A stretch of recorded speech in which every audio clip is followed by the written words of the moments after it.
Today on the Rise of the Challenge podcast. Probably maybe it's not that long, probably 3 years ago, I really came to terms with the concept of shame around my intelligence. And part of that journey was I rang my parents, and because I had shame. And so I had this really difficult conversation where which was encouraged by my therapist. Welcome to the Rise of the Challenge podcast. Joining me today, he's a dancer, actor, fitness entrepreneur, survivor. It's Adam Pedicini. How are you doing today, Adam? Very well, Alex. Good to be here. We're so excited to have you on the show to talk about your rise to the challenge. What we like to do with all of our guests is go right to the beginning. Talk about where you're from and what did you like doing growing up? Originally from Australia, in Melbourne, and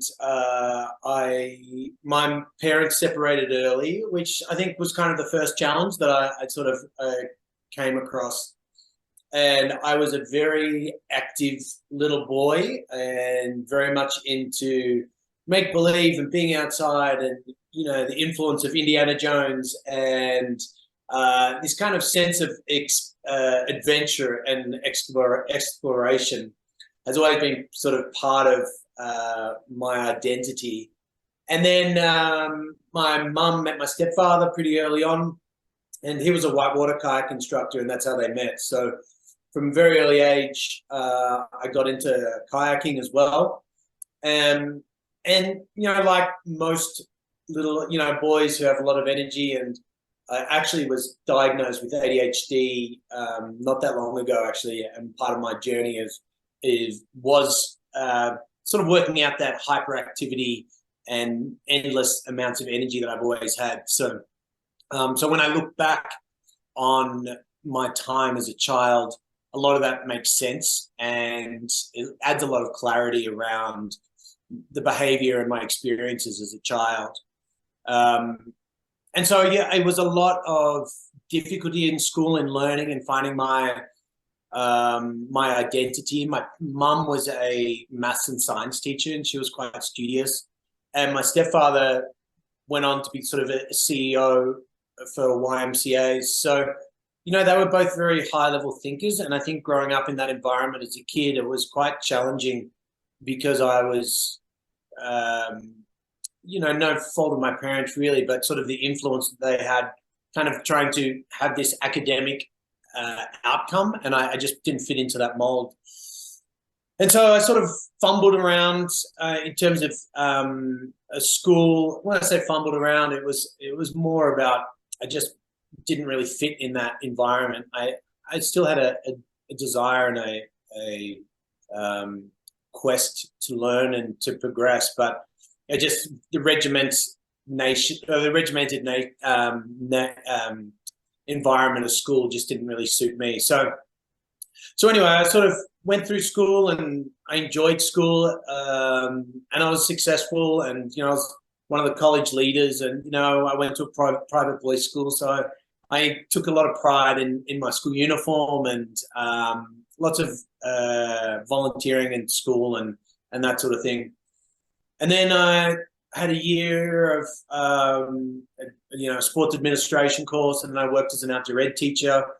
And then I got into drama at a college and started that. And then that was sort of the real passion for creativity and just discovering what my body wanted to do. I knew I had an expression, and I knew I had a way that I wanted to express myself emotionally as well. And so acting became that.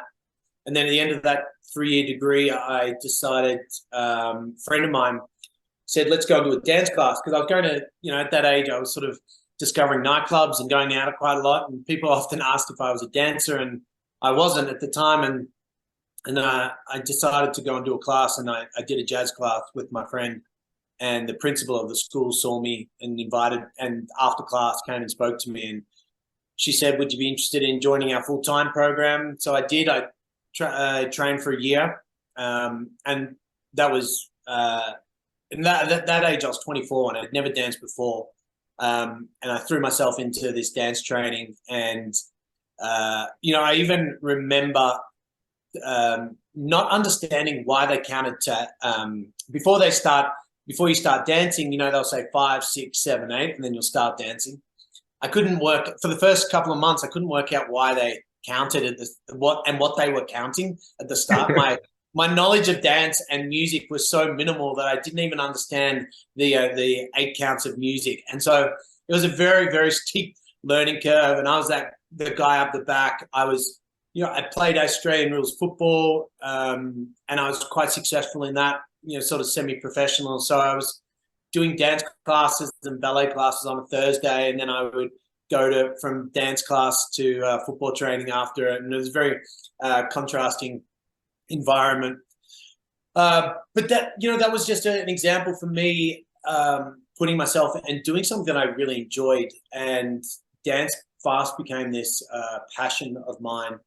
And then after that year of training, I got a job on a cruise ship, and then I went on this journey of like traveling overseas, and lived in London, dancing over there for 3 years, and went on tours and danced on TV, and kind of just had this amazing journey of travel and working as a professional dancer and living in London, and then came home and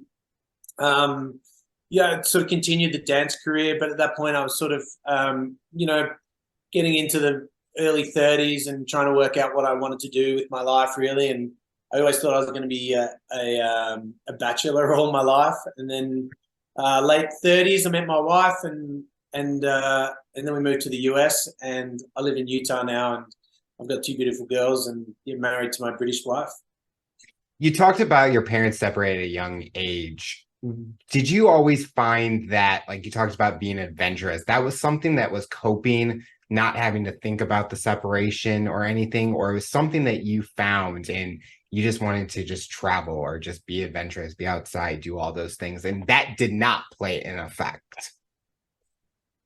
Yeah, I often think about that, and I think a lot of it actually is as a byproduct of that environment. My stepfather was a fantastic role model, but he unfortunately wasn't the greatest. I didn't receive much love from my stepfather or my birth father. And so I think as a child, that sense of wonder and experience and learning how to experience the world on my own was kind of the survival mechanism. And that was very much part of it. And so I have spent a lot of time traveling over the years now, and now living in the US. I realize I've probably spent more time living overseas than I have back in Australia. And there's this independence, I think, that's created when you're in that environment, and the struggles with learning, creating your own identity, and like even going into dance, I think is such a out of the blue sort of pivot, really, in terms of what I was thinking my career would be. And so I think there's always just this sense of wonder and mystery. And, I have a program that I teach. It's called Adventure Fit. And it's basically, it's just for men. And I teach, one of my philosophies is that adventure is not what you do, it's how you think. Mm-hmm. And I think when you have an adventurous mind, then no matter the job or the environment or the circumstance, there's a sense of wonder, there's a sense of exploration, a sense of learning, a sense of putting yourself in an environment where you have to find out what you're made of or put yourself in a challenging experience. And so this whole concept of adventure really is an umbrella of the way I live my life, but also, in the physical sense as well. And I do ultra running and whitewater kayaking. And so, there's always this sense of exploration around my life. Growing up in your teen years, was there any challenges or situations that you were put in that really tested you, or it played an effect on you? I think the learning difficulty of growing up, I think, was probably the biggest challenge. And I created this persona of happy-go-lucky, carefree spirit, which definitely is part of who I am. But I also recognize now, after years of therapy and development, that there was actually a lot of shame around the way I felt around my intelligence. And so there was a coping mechanism that I had to create in that public persona, that everything's okay. But really, there was quite a lot of shame. There's a lot of internal dialogue that was always happening around comparison of other people and myself and their success. And I think part of that, again, that journey of taking up dance and living overseas, I've really just lent into who I am and what really drives me. And it's only been, probably 4 years, no, maybe it's not that long, probably 3 years ago, I really came to terms with the concept of shame around my intelligence. And I actually, part of that journey was I rang my parents, and because I had shame. And so I had this really difficult conversation where which was encouraged by my therapist, to actually read to my parents, which, it makes out that I can't read, but I can read. But I actually do have this, if I get put on the spot, I kind of have this mental shutdown, and spelling's the worst. But it was a real embarrassment for myself. And so to overcome that fear and that shame, I had a conversation with my mum, and I read to my mum, and kind of spoke about that shame. And then I did it with my stepfather, and then my birth father and my sister as well. And so that was a really big challenge to overcome. And it was something that I sat on for at least 8 months before I had the courage to kind of ring my mum. And it was a very emotional phone call. And, I shared other things about how I felt growing up, and my struggles with learning. And, I went to college, and, so on paper, it's not like I haven't had success in what I've done with my life, but there was just a perception around the way I was framing it, the narrative I was telling myself. And so by having those conversations, I was able to overcome those fears, and that the way I saw myself in my family's eyes, and the way I saw myself. When you were younger going through it, but now where you are today, do you feel that there's like weight off your shoulders, being able to express it and kind of being able to be open and sharing about it with your family members? Yeah, that's by far the biggest outcome that has come from it all, is just this sense of sharing. And I think as men, this is what I address in my program, that the more we can share just little bits on a regular occasion, then we can kind of grow into this space and have this volume or this capacity where no matter what we're feeling, no matter our trauma, no matter the deep, dark secrets that we have about ourselves, we're okay and we feel comfortable sharing them. And I kind of open the first session. I run a men's group with my challenge. We meet each week, and that's kind of the way I open up the first session, is by telling them about my story and sort of diving deep into it. And I've done that so many times that it just becomes easier and easier. And there's still a lot of emotion around it, and there's still I'm very aware of it, and can be very triggering. But there's I think it's it's like when you're driving on an icy road. If you take it slow and controlled, you can still drive down the icy road, but you're aware of the danger, but you still can have a sense of control. And that's kind of what it feels like for me now. And I'm very comfortable about sharing my experience. And it's the more I speak about it, the more I can speak to it, and the more I can share and help other people and men in my program sort of overcome their own fears. With the trauma and the secrets that you were sharing with the men in your groups, is there any time that they've been able to kind of reflect in their struggles or have similarities, and they feel that they're able to be open about it, and they might have been the same situations where they've hit it or not been able to be open about it. And that's a way that they connect with you and see that you are the right person that they're working with because you are so open about it now, but you were in their shoes also. Yeah, absolutely. And there's one gentleman actually who kind of he's been did the program last year, and he after the sort of hearing my story, he reached out to his father, who he was a gay man, or he is a gay man, and he reached out to his father, who hadn't spoken to in I think 15 years, and invited him over to his house. And he's had a bit of an estranged relationship with his sister as well. And because of the men's group and because of my story, he was able to reach out to his father. You know, he was realistic about what he was going to achieve. And he, after the he had his father over, he said, "Look, I don't think I need to see him again, but I'm glad that I did." And he said kind of what he needed to say. But he also rekindled his relationship with his sister.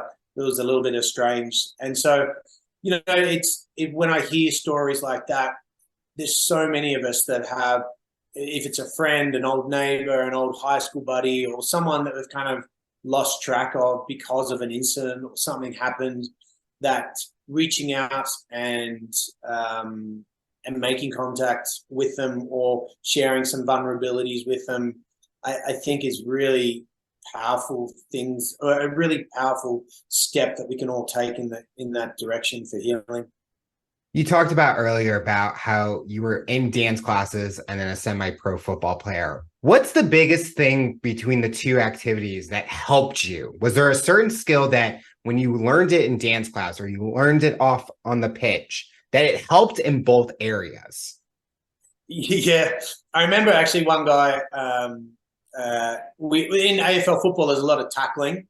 And I remember one guy we were in a training practice, and he was like, he swore, and he's like, "I can't catch you. Like, can you just stand still?" Because I was able to sort of pivot, and I was always, you know, like turning was I'd be really quick at turning. And so I think it was that evasiveness and the ability to sort of pivot and turn that allowed me to be so successful on the football field. And then, you know, with dance as well, you know, being quite a masculine figure, and a very fit and active. So I think that sort of read on stage as well, and that's sort of where both sort of cross over for those.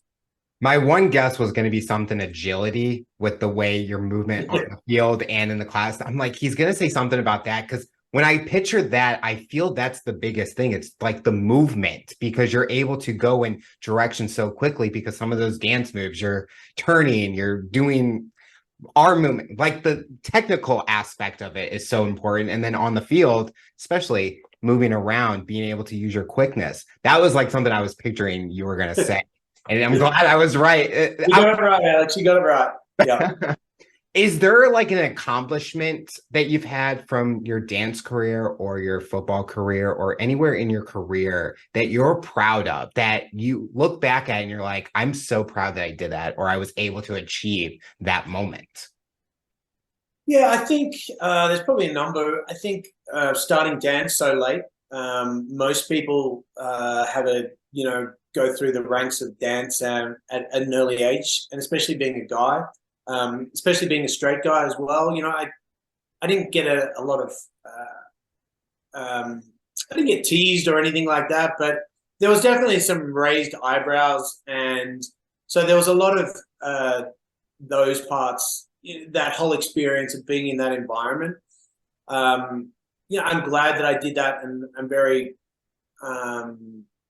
I'm proud that I was followed what I wanted to do and what made me happy. And I worked really, really hard. I was, there at the start of the day, and then I'd stay and do dance class after as well and do extras. And then when I got my first cruise ship, I was like, wow, this is amazing. Because I remember another friend, when I was at dance school, she had a friend who just got back from a cruise ship. And I was like, what explain this to me. What do you mean when on the cruise ship? I go, on the cruise ships, they have shows and they're big production shows. And I remember hearing that for the first time. I was like, that sounds like one of the most amazing jobs ever. Traveling, seeing all these new places, and dancing on a cruise ship. So that one is definitely up there. I did in 2020. I signed up for a ultra running race, which is 240 miles, and that was definitely a long run. And I remember signing up for it.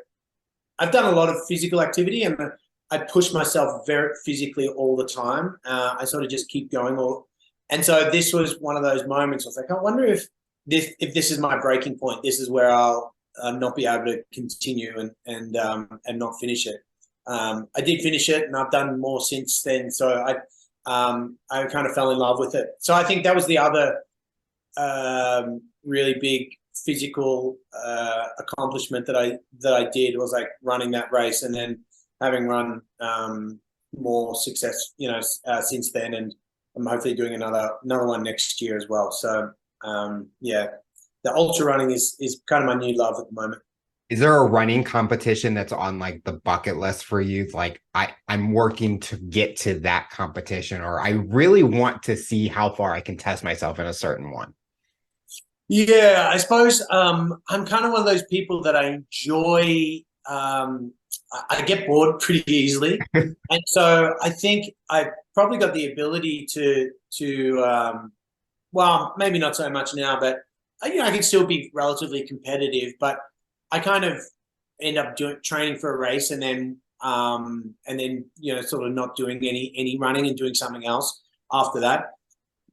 The series that I'm doing it's called a destination series, and so there's three of them. There's Moab 240, there's Tahoe 200, and then there's Bigfoot 200. So you can do all of those three races, called the Triple Crown. You can do all of those three races in 1 year. So I think that would probably be one of those things that would be nice to do. Yeah, I'm always looking for interesting and unique races to do. What was the biggest decision maker going from Australia to Utah specifically? Well, we actually moved to LA. I was pursuing the acting world there. And then I have done a lot of, teaching fitness over the years. I've, been a personal trainer now for 20 years. It's one of those fantastic jobs that you can take anywhere, and it's really versatile. So I was, like most people in LA, they're actors and personal trainers. So I was doing that life. And then I got a job working for a fitness company in Utah. And so the peak of the pandemic, I went out to Utah, and I worked, the company's called Nordic Track, or iFit.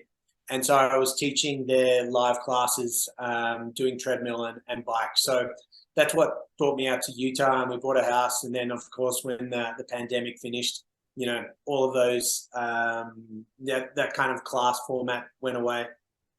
Do you ever do those training classes where you watch yourself teaching the class? Or No, no, I've never done my own class. I have watched them quite a bit, just to review them. But I would be interested to maybe do one of my advanced classes. I think that would be pretty funny, actually. because I would always be like, oh, I hate how I'm doing this, or I'd be so technical about watching it and being like, oh, I could have done this better. And then you go do the next class and you're like, okay, we're going to do it differently than what I just did last time. Yeah, it's funny, actually, because for whatever reason, I don't know, it sort of created its own momentum, but I fast became the dad joke guy. And so people would be sending in dad jokes, and I'd be researching, and most dad jokes are pretty bad. And so I think when I've watched a show back and I listened to some of the dad jokes, I just think, oh, they were horrific. But it was kind of like, it just created it. It was just something that, created its own momentum. So I just ran with it. But I think when I look back on that now, I kind of cringe a little. What does family mean to you today, with being a dad, being a husband, and all of that? What does that mean to you? it's an evolution for me, and it's a growth. I think about when I became a father for the first time. My eldest is she's turning 6 next month actually, and I remember when she was born, sort of thinking, this is the start of my new life. And I think, I had kids a little bit later than most people. And for me, it was like a new line in the sand of like, now I'm becoming a dad and now I'm starting my family life. And so for me, it was this evolution or transition from, single person to married and then having kids to creating my own, ecosystem of love and creating my own opportunity to nurture my girls and allow them a vehicle to experience the world. I think that parenting is not about as much as I try to, but not trying to tell them what their life is or give them a vehicle and a structure to help them experience the world in their own way. And it's definitely very challenging, but the more I can provide that vehicle and allow their experience to reflect on what I'm showing them, the more I'm learning about myself and my interpretation of the world and my interpretation of who I am as a person, as opposed to sort of saying, oh, this is the discipline or this is this is what we have to do. And, it's all about, for me, it's been about dialogue. It's all been about communication. And from the moment my kids have been born, I've made a real conscious effort to speak to them not as children, but as human beings. And obviously, as kids, you have to have a different language and a different way of framing the way you speak to them. But as much as I can be, I've tried to engage in conversation and allowed them an opportunity to engage in the conversation as much as possible. And it's not just me talking to them, it's me engaging and inviting them in. Because I think the more I'm hearing their experience through their world, even from when they're little kids, what are they exploring around the house when they're crawling, when they're learning about the world, and allowing them an opportunity to crawl around the house or crawl around in dirt. And I do a lot of camping, obviously, and so I know a lot of parents would probably not want their kids to crawl around in the dirt. Where I'm like, go for it, pick up stones, like have a look, see what it's all about. And so that's been the really big the big journey as a parent is seeing them grow. You talked about earlier about the way that your stepfather was to you and the emotional aspect of it. Is that something you look at as you are a father and how you are towards your kids? Are you trying to kind of be different in that way, or try to kind of see how things fall in place and then base it off of that? Yeah, number one priority for me is just love and unconditional love. And when they're throwing a tantrum, when I'm tired, when the shit hits the fan and things just haven't gone right, really centering my experience from a place of authenticity and love for the children and as another human being. And so that's part of is what I've I think I've missed out as a kid, was just that love being shown in just time, sitting down with your children. I'm such a victim of the phone in my hand all the time. And so, children and kids, they don't want I don't believe they want fancy things and, lots of toys. They just want our time. And I think time is one of those things that is the most precious. And the more we can give them, the more we can allow that for them to experience a sense of love. And so, yeah, that's probably the main thing is just expressing as much love as possible and showing it and giving them time. And I say I love them all the time, lots of affection, lots of positive reinforcement, and also lots of vulnerability on my side. I'm sorry, I was wrong. I shouldn't have snapped at you then. Like, I think when we show those human instincts, our children feel received, they feel respected, and I think that really provides an avenue and a mechanism then for them to feel love and to expand and grow in their own beautiful way. Think you something special you talked about was the timing aspect. And I think even me as a 27-year-old with my parents, it's like I enjoy every single second I spend the time with them because I wouldn't want to it be the last day and I didn't spend that time with them. Or I don't look at the materialistic aspect. I just want to go have dinner with them, cook them a meal, and just spend that quality time, even though we're in two separate worlds, we're in different places. I'm an adult and things like that. But even your kids are going to see that as they get older, and they're going to want to spend all the time because they'll remember and cherish those moments. Yeah, I hope that's the case. Part of me is. I said to my daughter the other day, I was like, you know, because she's really cute. She's like, I'll never leave the home, Dad. I'll stay with you forever.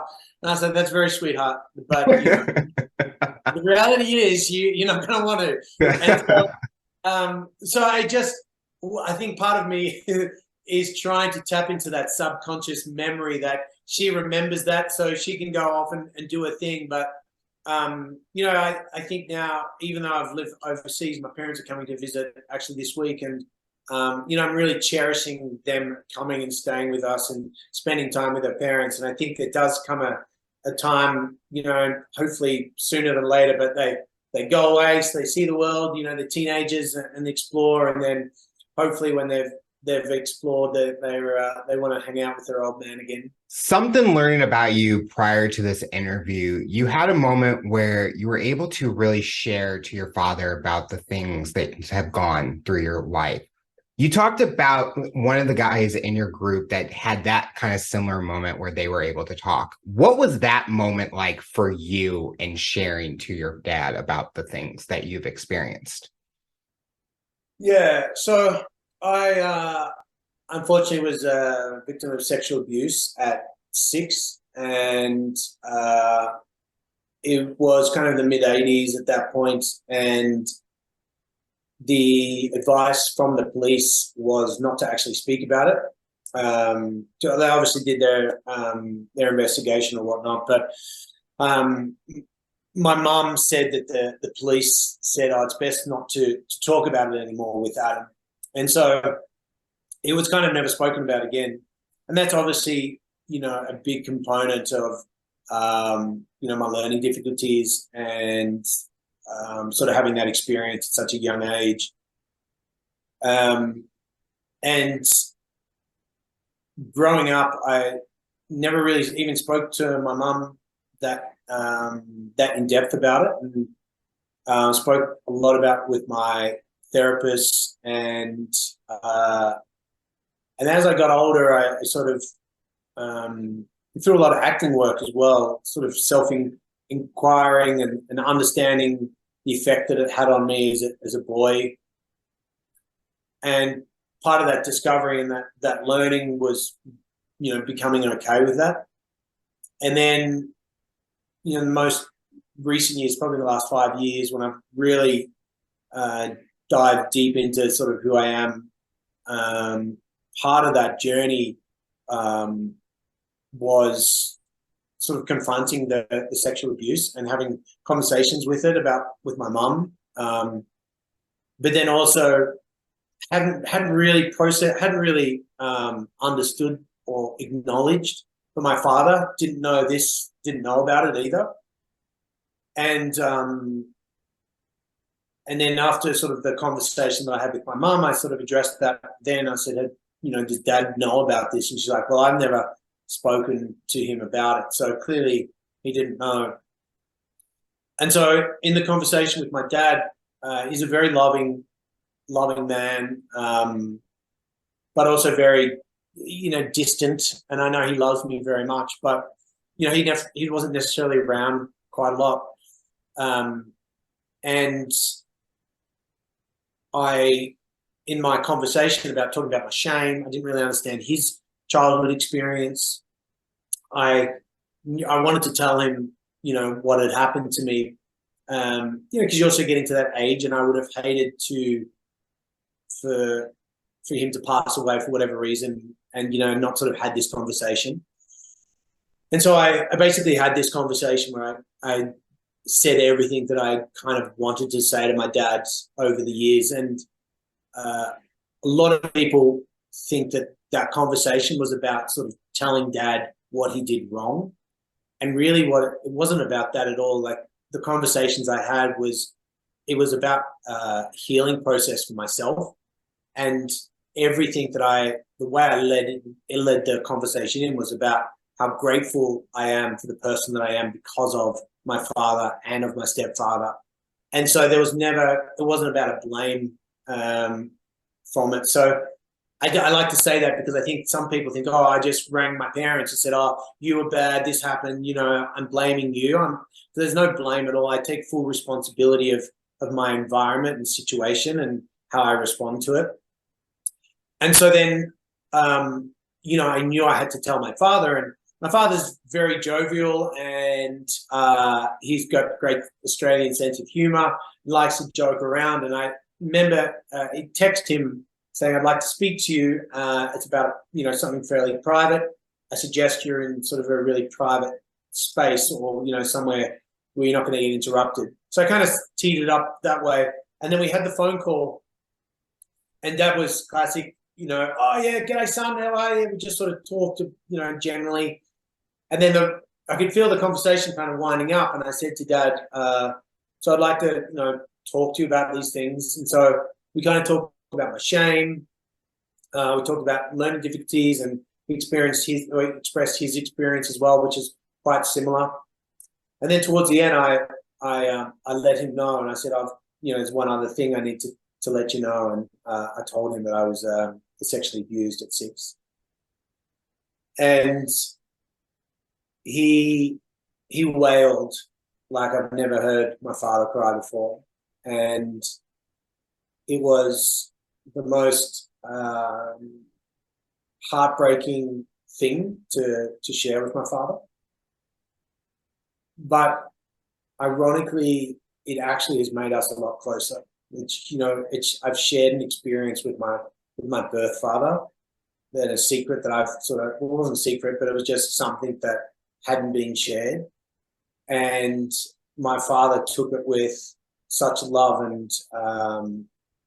and honoring the father-son relationship. And even though for him to have, and being a father myself now, if my girls brought that sort of news to me, 36 years after it had happened, how gut-wrenching and sad that would be. But the fact that they would do it, I think, bringing that news to me would definitely bring me closer to my children. And so the outcome from that experience has been one filled with a deeper sense of love for each other, and we're closer because of it. We don't talk every week or anything, but the conversations that we have are more meaningful, and there's definitely a deeper connection because of that conversation. And I'm far more, the burden of, or the trauma, or the scarring, I suppose, the internal scarring that something like that brings on or creates, in some way was kind of healed by sharing it with my father. And so that's part of the story that I share with the men on their first session in the Adventure Fit program. Well, we thank you for sharing that. I know it might be tough to talk about those things, but I think our listeners will be able to learn so much.